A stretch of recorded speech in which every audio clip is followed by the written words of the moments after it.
Let's dive right in. Today in Albany, crackdown likely as a child accidentally consumes marijuana gummies.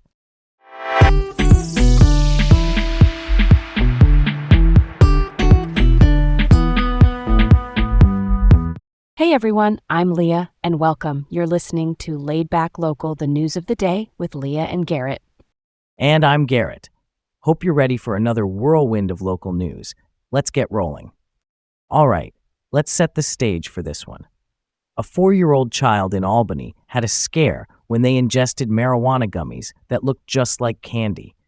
Sheriff Craig Apple is calling for an investigation into how these products are packaged.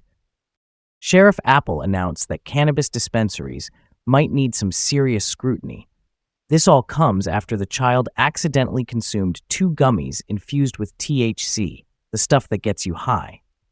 You wouldn't expect it from looking at the packaging, though. It basically mimicked Haribo gummy bears. The child had some pretty frightening reactions, including hallucinations and aggression. Luckily, they are expected to make a full recovery. No charges were filed against the parents, but Sheriff Apple is emphasizing the importance of guarding these products like, an actual medicine cabinet. The crux of the issue is that cannabis packaging that resembles kids' candy is a huge risk. That's a pretty big gap in regulations, if you ask me. Let's unpack this. Honestly, it's so wild that something like this can slip through regulatory cracks. I mean, having candy-like packaging makes it all too tempting for kids, doesn't it?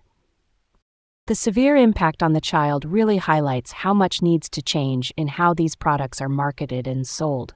Stricter regulations seem like a no-brainer to prevent these kinds of accidents. Okay, let's move on.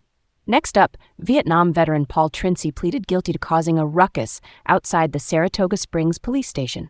This one's pretty intense. This February, Paul Trincy, who's 77 and a Vietnam veteran, admitted to firing shots at the police station and a cruiser. It seems like he intended it to be kind of a suicide by cop situation. He now faces a sentence ranging anywhere between 3 1/3 to 11 years. Trincy's defense is pushing for some state rehabilitation after his jail time. This sheds light on the wider issues veterans face, like mental health and substance abuse. It all highlights a pressing need, more support and preventive measures for veterans. His plea brings a focus on how critical it is to offer mental health support to prevent incidents like this in the future. You've got a point there. Veterans do carry unique burdens, and society has a responsibility to provide them with robust support systems. There are definitely broader implications to consider about how we handle this as a community. Now, let's switch it up. Here we go, next one. A real estate broker in Mechanicville, Gene C. Maloney, was caught knee-deep in a fraud scheme. All right, so here's where the twist comes in.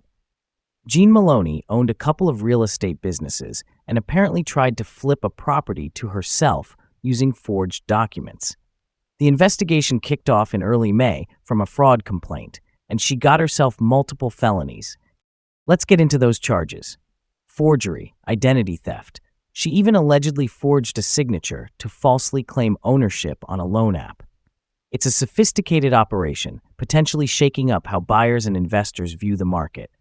Title fraud can severely dent trust in real estate transactions. That's something to chew on, huh? Totally. The integrity of the real estate market has to be protected. It's crucial to have vigilant measures in place to prevent cunning frauds like this one. We can't just leave it at that, can we? All right, on to the next. Let's talk about the shakeup at the Hoosick Falls Police Department, where John C. Hudson Jr. got the boot amid a state probe. So, Hudson was the officer in charge and got dismissed after an investigation led by the state comptroller's office. He's been on thin ice before, and this isn't the first time the department's faced scrutiny. It's definitely sparking debates about police leadership and integrity. This kind of organizational shakeup can often aim to boost transparency and accountability, but, the details of why this is happening right now are still pretty murky. It's hard not to wonder, though, about the opaque nature of these investigations, right? Leadership instability is bound to have ripple effects across the department. This one's got legs, don't you think? All right, what's coming up next? Let's sift through the $25 million proposal for a new police station in Saratoga Springs. Chief McIntosh and Assistant Chief Warfield showed how outdated the current setup is. It's been in City Hall since 1887. The plan proposes a 28,000 square foot building, which could tackle some of these challenges.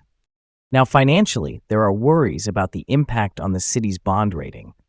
Borrowing $25 million would cost the city a lot every year and could limit future borrowing. This is part of a broader trend across the nation, where public safety investments press hard on city budgets. You raise a solid point there, Garrett.